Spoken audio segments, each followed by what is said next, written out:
Print, email, Facebook, Twitter. More jail possible for pair behind citizens' arrest that left teen badly hurt. A dangerously bungled attempt at an apparent citizen's arrest in the remote West Australian Pilbara region has left two men facing potential prison sentences.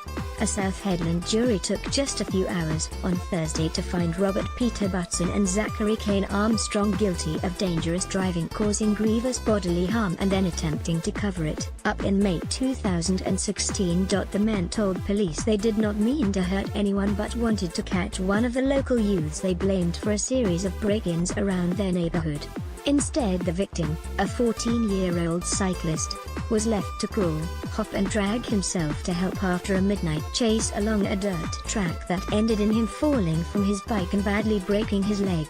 The small car, driven by Butson, with Armstrong and a large Mastiff dog on board, either collided with the bike or caused the teen to fall from it. It is a case that holds startling similarities with that of 14-year-old Elijah Doughty, who was killed just months later in another regional war town when he was run over on a dirt road by a man trying to recover a stolen motorbike. Who was to blame?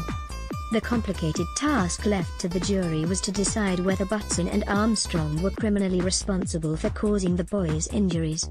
The task was made more difficult because both of the accused men and the teenage victim admitting to lying about what happened. The victim denied being involved in any wrongdoing, and no evidence was offered to say otherwise.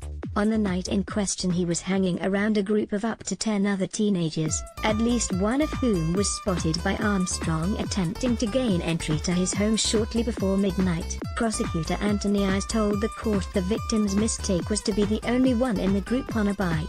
Butson and Armstrong zeroed in on the cyclist, as he was the only one they could pursue in a car, Mr. Ayres said. Simply a concerned resident. Neither Armstrong nor Butson gave evidence during their near 2-week trial, though in police interviews admitted to chasing the teen and then destroying the car afterwards by fire. Butson's lawyer Damien Cripps told the South Headland Supreme Court his client was simply a concerned resident of South Headland hoping to help the youths see the error of their ways.